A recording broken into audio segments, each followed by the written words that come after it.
Islamabad talks जो हो रहे थे पाकिस्तान की मीडिएशन में अमेरिका और ईरान के दरमियान, वो संडे सुबह ख़त्म हो गए और उसका ऐलान सबसे पहले जेडी वेंस जो कि वाइस प्रेसिडेंट है अमेरिका के, उन्होंने आके कहा कि बड़ी अच्छी पेशरफ्त हुई, बातचीत हुई, लेकिन वो नतीजा खेज नहीं हो सकी, यानी कि कोई अग्रीमेंट जो है वो ईरान और अमेरिका के दरमियान नहीं हो सका।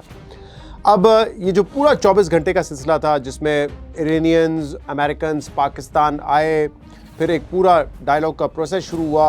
इस दौरान क्या होता रहा, यहाँ पे पाकिस्तानी मीडिया, इंटरनेशनल मीडिया बड़ी तादाद में मौजूद था और एक ऑप्टिमिज्म था जो मैंने सहाफ़ियों में भी देखा, पाकिस्तानियों में भी था, पूरी दुनिया में था। एक ऑप्टिमिज्म था कि शायद अब ये जब मुज़ाकरात की टेबल पे बैठ गए हैं एक आर्जी सीज़ फायर करके, तो शायद एक मुस्तकिल सीज़ फायर करके ही टेबल से उठेंगे। ये एक ऑप्टिमिज्म था क्योंकि उनको बिठाना इतना मुश्किल था। ये कॉन्फ्लिक्ट कोई ऐसा नहीं है कि पिछले महीने शुरू हुआ है या फरवरी में शुरू हुआ है। हाँ, इस जंग का स्पेल फरवरी में शुरू हुआ है, लेकिन ये हर किसी को पता है कि 1979 में इनकलाब ईरान के बाद से ताल्लुकात इनके ख़त्म है, डिप्लोमेटिक टाइज नहीं थे। लड़ाई हमने पिछले साल जून में भी देखी थी। तो ये कॉन्फ्लिक्ट बहुत पुराना है और इस लेवल के टॉक्स जिसमें वाइस प्रेसिडेंट हो, दूसरी तरफ से वज़ीर ख़ारजा हो और उनके स्पीकर हो पार्लियामेंट के, इस लेवल के टॉक्स और वो भी आमने सामने बैठ के बराह रास्त, ये पहले नहीं हुए।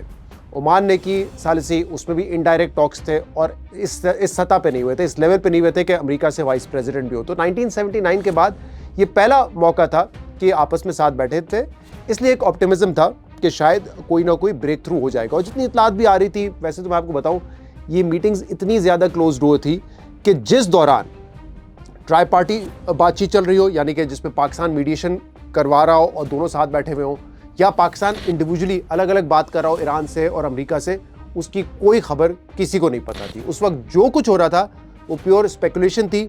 इंटरनेशनल मीडिया, कुछ सरीना होटल में मौजूद थे उनके लोग, उस मीटिंग का हिस्सा नहीं थे ऑब्वियसली, जो वहाँ पे डिस्कशन चल रही थी, लेकिन वो सरीना होटल में मौजूद थे, शायद दूसरे फ्लोर पे होंगे, लेकिन वो भी जो इतलात दे रहे थे अपने चैनल पर या किसी और को दे रहे थे, वो आखिर में सब गलत साबित हुई, यानी कि वो सिर्फ स्पेकुलेशन थी।